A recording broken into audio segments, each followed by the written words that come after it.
I hit the wrong button to record. Hi, now I'm recording. Welcome, Jeff. Well, welcome. I'm trying to figure out the Alright. best way to go get to a bed here. By the time I make it to the bed, it's going to be like, oh my god, this beach has got nastiness on it. Hey, a zombie took my boat! That's fantastic.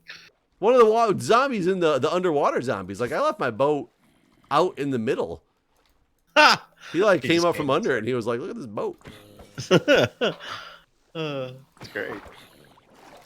It's turning day. Oh, it's okay. I guess I won't sleep. I'll just fend off all these baddies. Maybe we'll get another trident out of it that you can have because they're so wonderful. Can't wait. I'm in a bed if you do find one. Not going to happen before it turns day. Okay. Well, I'll at least get out of the bed. Or I've at least cleared phantoms is what I meant to say. I don't know why I said I'll at least get out of the bed. But I will at least get out of the bed, too. So you're finally excited about going out to restaurants and making out with people on the streets and Making out with people on the streets. I can't wait. yeah, I don't know what else people do on the streets. Protest, I guess. That's one thing to do in DC. How many days of the year do you think there's a protest happening in DC?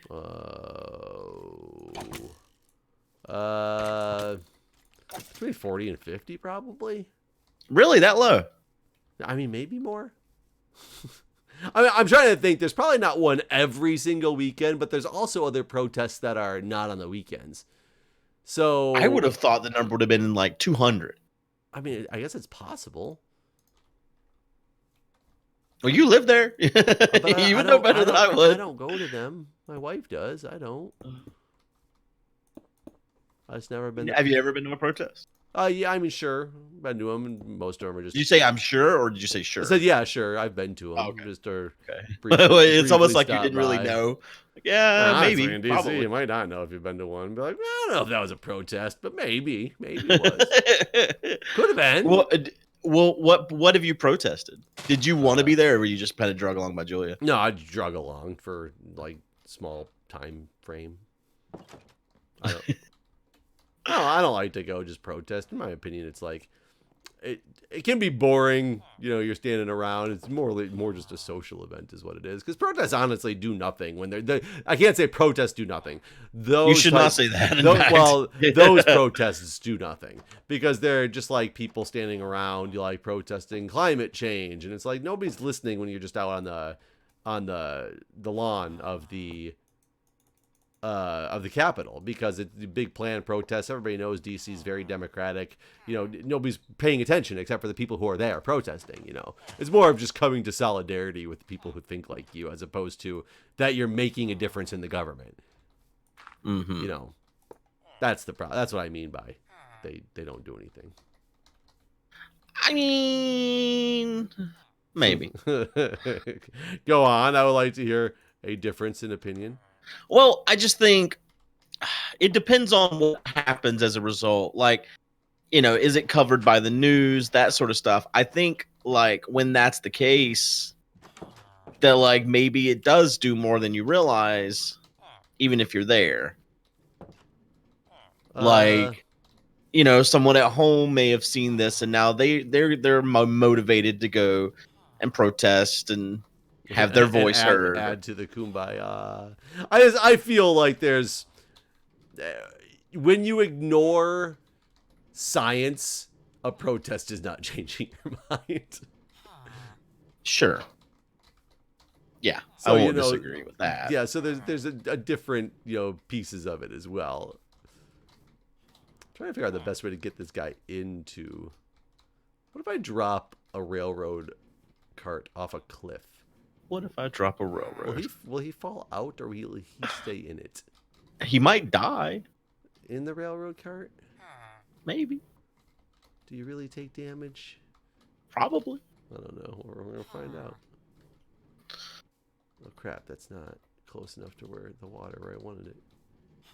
Has there ever been a subject that you were motivated to go protest? Like, take damage. Like, what about like during the impeachment trial, like the Mueller report? That sort of there's thing. lots of subjects that I feel strongly about that protesting would feel good to do, but I don't think it would make much of a difference. What I have felt strongly about that I would be tempted to do is I would be tempted to be those people on the front lines, the nurses who are protesting, the protesters, right, about the stay-at-home orders and stuff. Like, I'm okay Right. with that. I think that's the counter protesting thing has a reason and makes a voice. But have you ever protested? Did you start this episode because you wanted to protest and you were like, Jeff's my guy, he's gonna go protest with me, he believes in protesting? I mean, I've definitely felt motivated to protest.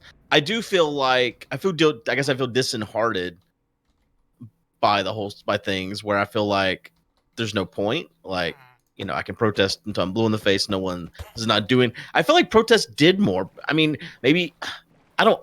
What has changed? Why? Like, why is it protest used to do a thing? Why is this guy not getting my? I got him.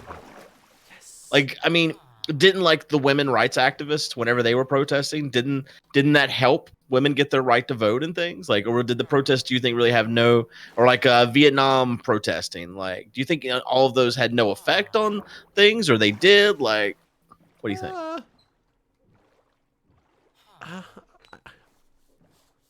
I don't know. I mean, the way it's had a written, right to vote since before I can remember. So protests back then might have had a different feeling. Maybe their protests were less frequent, and therefore they meant. I mean, the way protests are presented to us in history books, they're presented in a way that they allowed change to happen. They convinced people. I don't know. It's shown in such a different way and glorified in a way that today, it doesn't feel like any of the protests that happen do anything at all.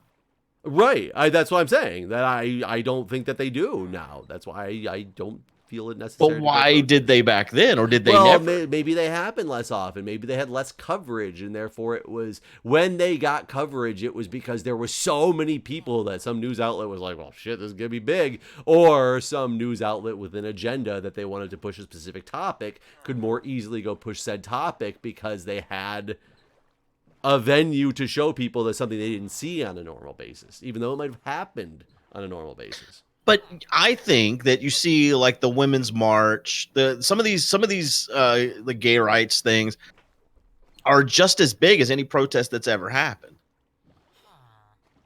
Like, the number of people present is just as big as the gay pride parade and stuff around here. It's huge, right? So why is that not doing anything?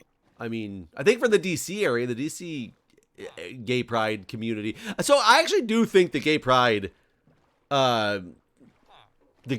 parades have been good because there's been cities that have been very accepting of gay people for a long time, such as DC, where the gay pride parade is. I don't know if it originated here or just really big here, but then there's been other cities that were smaller turnouts for those type of things that have now gotten bigger and bigger and bigger because it's been like, it's become a big staple of that area as they started to increase the size. So maybe that actually has helped. Okay. Why do you think? So I guess that my question was gonna be, why do you think, like, the young and stuff don't feel the need to protest as I don't think that's true at all. I think the young do protest a lot out here. I mean, like where I live, like. Well, because you're not by a state capitol building. I don't know. Well, that's the thing. It felt like whenever you look at at history, people would like go to Washington to protest and stuff. And I mean, like, there's even organizations like MoveOn.org that organize these protests, like at, the Raleigh Capitol building or whatever, in my area. But they do it nationwide, and some people participate. Actually, whenever I say I've never been to a protest, that's actually not true. I did go to one organized by MoveOn.org, but that's been a long time ago. But I don't know. It seems like it's not as prevalent as it once was, or something. I think protests are extremely prevalent now. They're just less. they're not as awe-striking because they are so prevalent now. So you're saying that there's too much protesting, and that's why no one's listening? Yes, in a way, that is what I'm saying. Huh. Well, Threw you for a loop on this one, huh? well, it's just like I feel like I don't know. Whenever the president was indicted or acquitted, not indicted, I feel like that was one of those moments where like people maybe should have. There was a lot of people protesting during those moments. Did it do it? But no one was organizing me to get out of my chair and go to Washington D.C. or anything like that. Are you sure that you didn't just? Yeah, like the move on. Like I said, the move on to do that. Do what? I said, are you sure you weren't just not paying attention to the people who were organizing for you to do that? I mean, so like the move on people, like I said, that I mentioned before, they were organizing protests in my area, but no one was saying, well, you need to do is come to, like, we all need to come to Washington. We don't, if we're, because kind of like what you said, protests don't matter as much because they're so prevalent. Like I feel like if you spread it out over all these different states and stuff, it doesn't hold the same weight either. Like you don't have a centralized voice. You have people all over the nation in like mini protests instead of one. Which I think some people would fear or feel is more to have multiple protests happening instead of just a single protest. They'd feel that it's more substantial. Maybe. Know what I'm saying? Well, see, I feel like if you can say 200,000 people came on to, into Washington today to protest blah, blah, blah, versus we had 60 people here in Raleigh and we had, you know what I mean? Like the news doesn't like add these numbers together to say today 1 million people protested this thing. They basically, my local news will focus on here in Raleigh, we had 60 people, if they even mention it at all. So I feel like consolidating that might consolidate the message too. Like, I mean, it might. Yeah, I don't know. I feel like we live in such different areas that I think protests happen way too often, and you don't think they happen enough. Basically, I guess that is a good takeaway from this conversation. One successful villager. Oh, good. What was his job? I didn't look. I never how do you know he's successful then? He wasn't worth it to me. I guess you could measure success in more ways than employment, though. That is true. I don't know. Protests.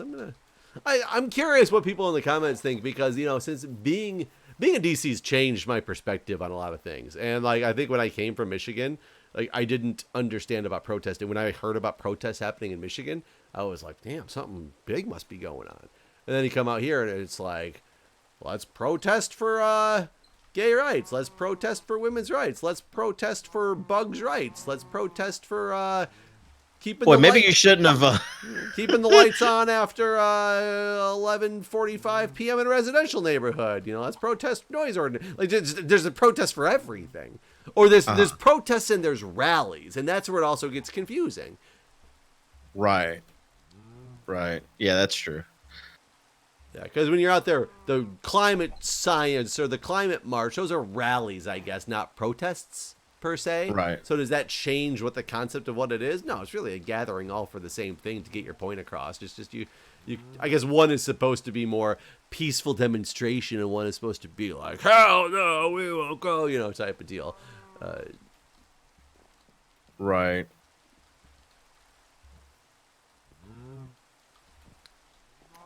Does are you part of a union?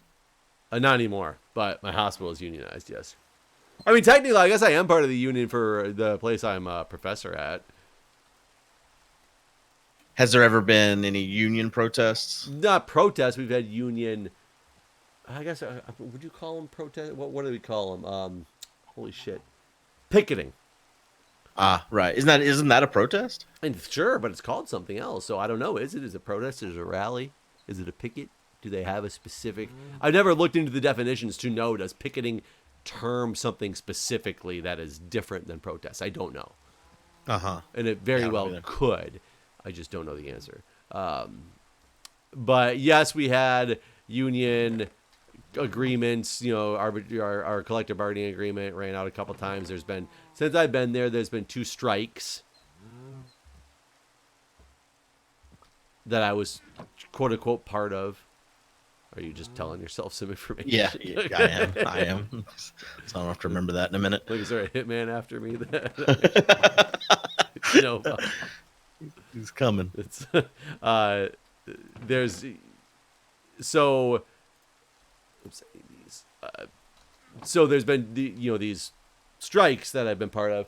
The first one was more of the people who were really big into the union tried to rally everybody up and basically almost kind of coaxed you into the shift when your shift was over, when because I worked the night shift before the strike nurses took over in the morning, and they tried to keep us completely separated, blah, blah, blah. It was all this big thing. But the real big union people were like almost not violently and not in a way that like made anybody feel uncomfortable, but in their own way, they just kind of blocked the doors in such a way to guide you out from your car to the picket lines instead. It was one of those, like, you now feel like because you're on strike, they're making it you feel like you have to go picket because you're on strike, because that's just what you do. And there is a logical reason for that. If you actually do go on strike, you should be on strike for a reason that you're trying to get in your collective bargaining agreement. Therefore, you're out there to picket to show what you're really striking for. Show solidarity in the workforce. So there's a reason for that. The problem with the way that they did these strikes was, the first one happened when I was a new nurse, and I didn't quite understand all the ins and outs of it, and I was really back and forth on if I was actually going to strike. But then they made this weird thing. Did you just hit me? I was trying to get your attention to go over here and sleep without interrupting you. I was like, are you the hitman? I am the hitman. Your own hitman. You have to give yourself coordinates to come over here. And so I was really back and forth and on the fence about whether I was going to go on strike or not, but I kind of felt a little bit of pressure too. But at the same time, I was just kind of like, okay, let's see how this plays out. I'll participate in the strike. I've never seen this before. Of the emergency department where I worked at, it was like a 90% people on strike rate. So it would have been really weird to not be on strike. And that's not a reason that you should strike. You should never go on strike if you don't agree with it because you feel like you're supposed to. But that's fine. I was okay with striking. They were taking away a lot of stuff in our collective bargaining agreement. The second strike that we had 5 years later at the end of our next contract, I didn't actually want to participate in the strike because I wanted to work. I didn't believe in the reasons that they were striking.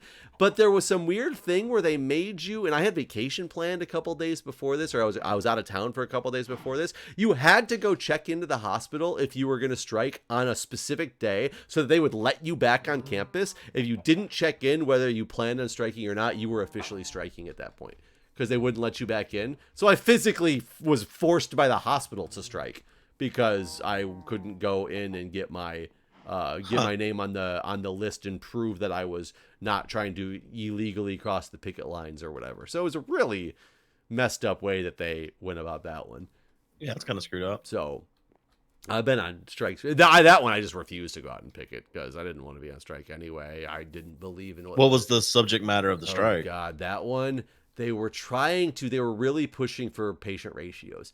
They wanted everybody to be a 4-to-1 ratio, 4 patients to 1 nurse maximum is what they were really, really, really pushing for. I know California has that. That's our union is based out of California. That's what they model their stuff after. So that was their big political. The union that we have is very, very political. I've been very against the union for a very long time since I've been there. But they make it so that you do a disservice to yourself by not being in the union, because you still have to pay an agency fee because it's a union shop, and the agency fee is your union dues. You just don't get union representation. I see. So there's no reason not to be in the union if you're in one of those unionized positions, because you just lose representation but pay the same fee. So you feel benefited to do that. And some of the other stuff that they were trying to say or that they should have said, like in the one that I wanted to participate in the strike because I didn't like what was happening in the collective bargaining agreement. I used to get a 25% shift differential for being a night shift only person. 25% shift differential for being nights only, because it used to be 15% differential if you worked a night shift and you were a rotator, 25% if you went to a nights only position. So I did that because that was fucking bank. They changed it to a flat $4.25 an hour when you worked nights, no matter if you were a nights only person, no matter if you're a day-night rotator. $4.25 an hour was already less than half of what the 15% differential was. Wow. So it was like, how are you letting this happen in the collective bargaining agreement? The next year, not trying to argue for our shift differentials back, and what you're arguing for is 4-to-1 patient ratios. What is the current? You don't have a patient We don't ratio have an official ratio. What they try to stick it with is 5-to-1 in the med-surg areas, and it's 2-to-1 in the ICUs and 3-to-1 in the IMCs, and for non-medical people that might not mean much. They do stretch the med-surg sometimes to 6-1, depending on how busy the hospital is, how understaffed it is. And yeah, when you hear that, it sounds terrible, but it's just kind of the way it is. California's got a problem because they went to, I can't say they have a problem. They went to 4-to-1 patient ratios. I want to say like 10 years ago. It became a state law there. So all that what ended up happening is they have to get all these extra nurses on the payroll because you have less nurses to to give to patients to. So they basically just cut all the tech positions and the secretary positions, and you make the nurses just do extra work. You only have 4 patients, bullshit. so you're just doing a lot of work that the techs would otherwise be doing, or that the secretary would otherwise be doing. You know, it's one of those it's a trade-off. Right. Yeah, that sucks. So, yeah, sure, you only got your 4 patients. However, you're now doing all this other ancillary stuff that you didn't do before that you have somebody who's not necessarily as qualified. They don't have a nursing degree, but now they have a job doing the stuff. They get paid less, but they also, it keeps somebody else employed with a lesser job than having a nursing degree. You know, there's a lot of back and forth. Like, I get patient ratios and I get why they can be important from a patient safety perspective, but there's a whole different side of it. When you just look at one of those, if you ever look at a nurses union striking and you see something in there about patient ratios, you'll never see it talk about, we want lesser patient ratios for patient safety, or better patient ratios for patient safety. It'll never show what actually happens and what other work has to get picked up because of that, because you can't afford the other positions anymore. There's no doctor ratio, right? That's just not a thing. I don't think so. I'd have to ask my weird. wife, but I don't think there's anything as a doctor ratio. They have, like, at night, when she moonlights, she's the hospitalist who is the only hospitalist on site at the time. So basically all the patients, if something happens, are her patients. Right. She just doesn't have them long term. She's not making she can make some long term care plans for them, but she's seeing them that night, because being a hospitalist is basically like, I'm there for the day. I don't have people that I'm seeing throughout their whole stay. I'm not managing their care start to finish. I'm managing their care for now, because that's when I'm dealing with them. They're attending, whoever's got them through the long term is really looking at that chart from start to finish and making sure the plan is going the right direction, tweaking it, making changes if it's not. You know, it's a kind of a different thing. But yeah, I don't know if attendings have their own types of ratios they're supposed to stick with or not, but I doubt it.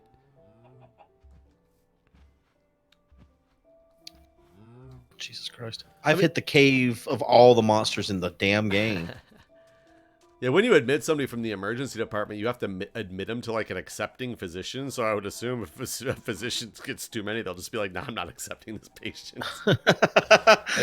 Yeah, you have to get them to somebody. We have teams of, doctors and things like that. So you get them to, like, the B medicine doctor is one of our big things it's called. I don't remember exactly what the difference with B medicine and A medicine is. It's a whole medical field thing on who goes to what. A is more specialty, B is more like your standard, patients. But long story short, you get them to the team finds out what doctor is going to take them, and then somebody accepts them as a patient. So you're not just calling like, oh, let's call Dr. Smith, see if he wants this patient today.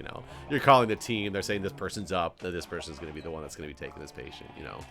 It's almost like pro bono lawyers, or not pro bono, but court appointed. Yeah. Who's next on the docket? You got this one. What do you do? So, like, I know that there's a whole problem with people that go to the ER and they don't pay. What's the process on that? Like, I think the bills go to collections if they can, and otherwise hospitals eat the cost of a lot of them. I mean, I think there's a lot of people who probably they don't even send bills to collections for anymore, because your homeless population and stuff, you're not going to get payment from them. So I don't even know if they necessarily bother. I think they just might chalk it up to, I don't know how the whole billing side works. It could be that they have to like, bill the patient in some way or send them to collections. I don't know if they really do that, but I think they actually try to work with a lot of the homeless people on a more regular basis to get them set up with services, because those services are what get you paid at the end of the day. So it's like more beneficial for you to help them out when they're there to try to get services for the next time so you can get payments the next time they come in. Right. I know it sounds sad and I'm laughing about it, but it's kind of a weird just way it works. But we eat a lot of cost at my hospital, especially. Any big downtown facilities are going to eat a lot of cost from the uninsured, the homeless populations, like those ones. Do you think there's like let's say you're used to seeing Bob or Sally or whoever the local homeless person is that comes in regularly. Do you think they get a lesser quality of care? No. Okay. No. I mean, so I say no. In the emergency department, it's interesting. If you want a real honest answer, I think they might get initially overlooked for things, because a lot of times we get a lot of homeless people who come in because they're drunk and need a place to stay and want food. Right. So can they initially maybe be overlooked that they're not having a big problem because you've seen them every day for the past week, and all of a sudden you find out, holy shit, they're not just drunk today, they have a head injury? That's why it's very important. You have to teach this to new nurses in emergency departments. A big part of the teaching is you can't just assume all homeless people are drunk, even if you saw them there the day before drunk, and the day before that drunk, and the day before that drunk, because it has been problematic before with things like that. What if somebody comes in for legitimate issues that you like, let's pretend I don't think that it's that you're there because you're drunk. You literally came in because, your chest is hurting, you're homeless. No, I don't think there's any difference in the care at that point. I think they're treated just like everybody else. I think it's just initially they might get overlooked as being something that it's not, because it's almost like the boy who cried wolf, though I can't say being in there. Because most of the homeless people who come in drunk and want food, occasionally they try to sell you a load of bullshit so that they can, get food and, I'm here for some other reason. 90% of the time, they're just going to tell you, I'm drunk and I'm hungry and I'm cold.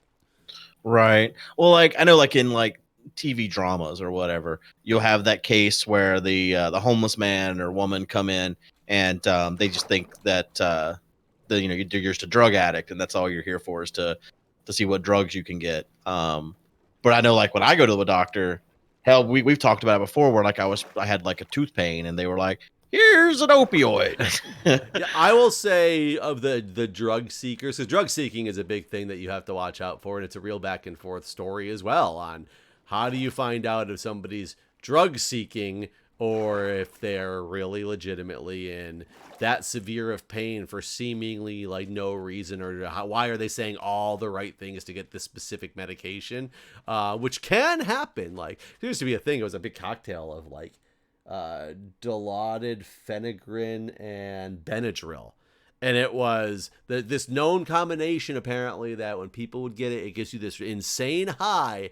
And you started knowing the people who came in, and they'd be like, oh man, I'm so, just in so much pain. You got to give me this. Oh, that stuff doesn't work. I have to take this. Like the doctor said, you give them that, and instantly they're like, oh my God, it's itching so bad. And I feel sick. I feel sick. So they want Benadryl. It was immediately, you could watch the progression of some of these people because they knew exactly what to say to try to get those drugs.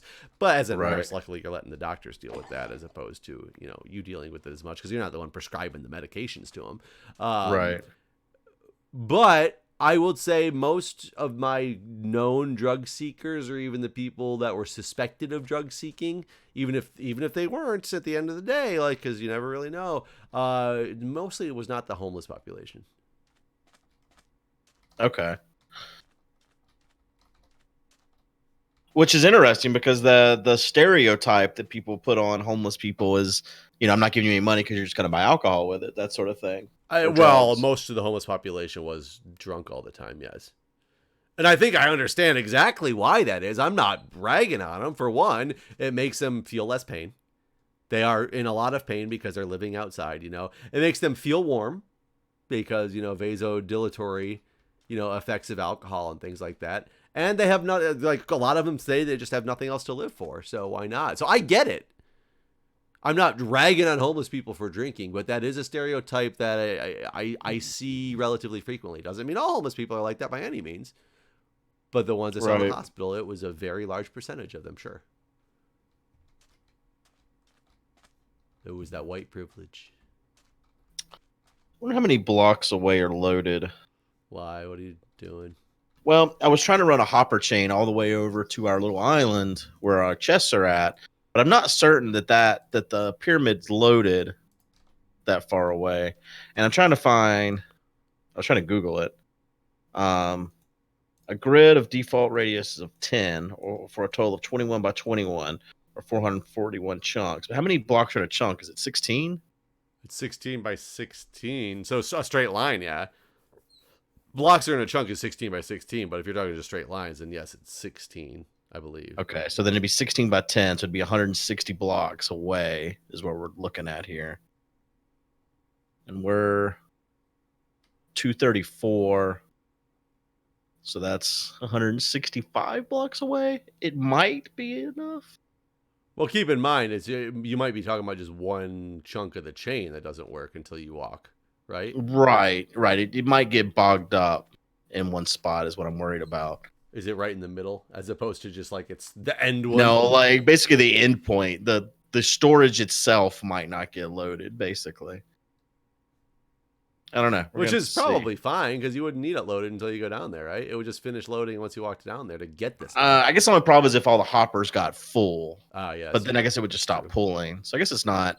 I guess this is is mostly. Well, remember what happened with the farm? Yeah, but those were items on top of, and I'm not doing that. You know what I mean? Like those items were sitting out. True. And that doesn't happen with this because they're just staying in the hoppers. I do need more iron. It looks like though. Well, that's why I'm trying to make an iron farm. It's dark again and I can't get over it. Oh yeah, that's what you're doing. I almost have enough, so I won't need much. So you're wasting. We're making time, this goddamn idiot. iron farm. I just need 2 more villagers transported over. What do you think homeless people are doing now during coronavirus? Staying at home. That's the worst fucking thing I've ever laughed at. I mean, the homeless people around here, there's still a lot of homeless people that are around this area. I see the same guys that, walking up and down the street. Taking your packages. No, yeah, nobody's taking our packages in a while. I'm kind of surprised because some of the guys, one mailman that we have seems a pretty regular guy. He's pretty good about making sure any packages get hidden somewhere. But, we get a lot of random packages dropped off by, the single Amazon package that comes. And those guys are just like prop it up on the doorstep with a sign, essentially. Right. And I haven't had a problem because I check my phone all the time whenever it goes off because it tells me. You think there's less package stuff now that everyone's at home? I definitely think there's less package theft now that everybody's at home. And the nice thing is for me right now, I guess, it's the neighbors. They're always out on the porch with their kids during the day now because they're all at home all the time and their kids have to get some form of exercise. So they're out running around the front area. So I think it deters any, thieves from my house because they're all out on the porch. I wonder. I'd love to see. I'm sure there's. I mean, I know there's no school shootings for the first time in ever. In the last 20 years, we're not having school shootings. So that's one thing that's changed. But I wonder what all. It's kind of hard to have school shooting without school. Shooting in a Zoom meeting. It's just it doesn't have the same effect. It's not the same, right? So it's interesting how a lot of this stuff is. Who knew all this time the cure for school shootings is no school. Yeah. Who knew all this time the cure for school shootings was just 100,000 dead in the U.S. Yeah. That's awful. It's true, though. I mean, they think that. True. I just saw the statistics today that they think we're going to hit 200,000 in the U.S. before this is all over. They think it's going to double from where we're standing right now. And they're talking about reopening. They're not talking about it. They're doing it. Yep. In my opinion, they're talking about it because they're not doing it here yet. When's your date? We don't have one yet. I don't know if we are going to open when everybody else is because, like I said, DC started our numbers are picking up, and we're about to. Well, so are ours. Well, we're picking up. We're opening. So is up every our, other state that's open. We're picking up our. We're opening up our COVID hospital next week. Like New York's is shutting theirs down. So I don't know what they're gonna do here in DC. Did they so whenever they ordered shelter in place, they did not set a date? I don't know, because if they did, it would have been May 1st, right? No, ours was May 8th. Originally? Your original date was May 8th? I'm not certain. I think so. A lot of them was May 15th. They weren't all May 1st though, for sure. I thought May 1st was a pretty standard one I heard. I don't know what Muriel Bowser said when she announced it. I don't really remember. Your governor's name is Bowser? Yeah. That's cool. Yeah. I'm looking now.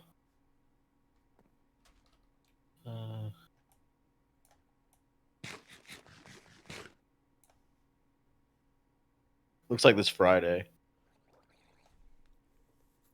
Yeah, we haven't announced anything on if they're going to extend it or if they're going to keep it. It'd be really fucked up if they really opened back up on Friday. The DC government opens back up on Friday, and on Friday, or on Tuesday, we open up a COVID hospital. You know what? I guess the original order must have been April 15th because the DMV was supposed to open on April 15th. You know what? I think that was here too. I think they extended it to May 8th. Yeah. It looks like Maryland, Virginia, and DC will all end this Friday, though. I don't think that's going to happen. We'll find out. I guess it's coming up. Yeah. I mean, that's what I thought. I thought that they would change ours as well. Oh, no. Yours ends May 4th. Yours already ended. It's not true. They didn't open anything back up. Huh. That's what's so confusing about this stuff is that, the federal government talked about this phased reopening, but then you have the states talking about reopening, and it's like they heard the words they wanted to hear, and the only words they wanted to hear was reopening, and this whole phase shit ain't got nothing to do with nothing. I heard phase, and I was like, God damn it, we're finally getting phasers. Thank God. Keep basically. These people on their stay-at-home orders. Phasers. Oh, I'm man. going to name this episode Phasers, if I remember. Won't remember. All right, well, we should end this episode as well. So I hope everyone's got your phasers set to stun. Or as Eddie Izzard would say, to the bit of a cough setting. What? You ever listen to Eddie Izzard, the comedian? I have heard Eddie Izzard stuff, but like just before we end, he would do one about. He's like phasers. It was either like stun or kill. He's like, there's just no in between. He's like, why couldn't there be like a bit of a cough setting? Or like... That's pretty funny. All right, well, and very relevant for COVID, even though that wasn't a joke he made about COVID. Oh, God, yesterday when I was at the doctor, one of the blood pressure medicines that he was going to give me, he's like, well, it's got a pretty high chance to give like a chronic cough. And I'm like, well, I don't fucking want that. I don't want people thinking I got corona. Anyways, but yeah, thanks for watching, everybody. See ya.